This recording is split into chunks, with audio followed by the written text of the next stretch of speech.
პარლამენტში დღეს ჟიული შარტავას სახელობის დარბაზში ჰქონდა დღესთან მიძღვნილი ღონისძიება.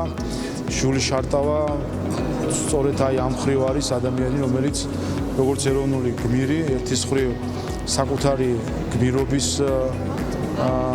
მაგალითი და წარმოუდგენია, მეორეს მხრივ ის თავის თავში აერთიანებს იმ დროს ათასობით დაღუპულ ადამიანს, ჩვენს ჯარისკაცებს მათ შორის, რომლებიც გმირულად იბრძოდნენ და როდესაც სწორედ მოხდა რუსეთის მხრიდან ოკუპაცია, რომელიც დღემდე გრძელდება.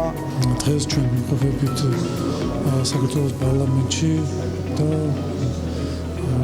კონკრეტულად ჟიული შარტავას დარბაზში მინდა ვსურვო ჩვენ მთელ საზოგადოებას, რომ განსაკუთრებულად დღეს, როდესაც მიმდინარეობს რუსეთის ფედერაციის ღია აგრესია უკრაინის წინააღმდეგ და ჩვენ ყველას გვესმის, რომ ყველა ფასი გააჩნია მშვიდობას და ჩემთვის პირადად ჟიული შარტავა იყო მშვიდობის განსახიერება და მინდა რომ ამ სულისკვეთებით იყოს განხორციელებული და დაგეგმილი ყველა ის მშვიდობიანი პროცესი, რომელიც ჩვენ მიგვიყვანს ჩვენი საზოგადოების გაერთიანებისკენ და ჩვენი ქვეყნის განხორციელებისკენ. სიმბოლურია დღეს უბრალოდ ამ მომენტში, რომ ჩვენ ვართ პარლამენტში, სადაც მდებარეობს ჟიული შარტავას სახელობის დარბაზი.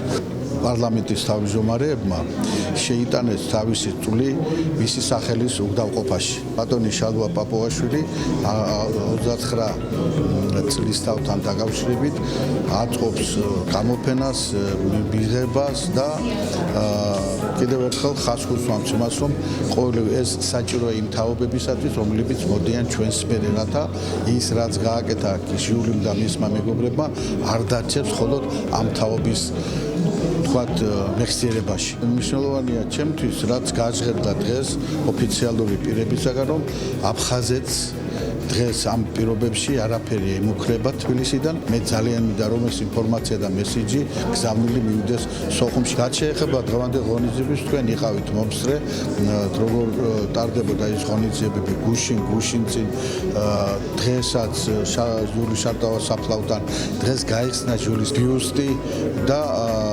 პრაქტიკულად ის რაც ხდება, ყველაფერი ხდება იმისათვის, რომ ჩვენს მომავალ თაობას მართლაც და კონდეს გაცდა იმისა, რომ ჟიულის და მის მეგობრებს ეს გმირობა არ ჩაუდენიათ იმისათვის, რომ დავიწყებას მიეცეს და რაც თავარია, აფხაზ და ქართველ ურთიერთობას წაადგეს მომავალში მსგავსი შეცდომის თავიდან აცილებისათვის.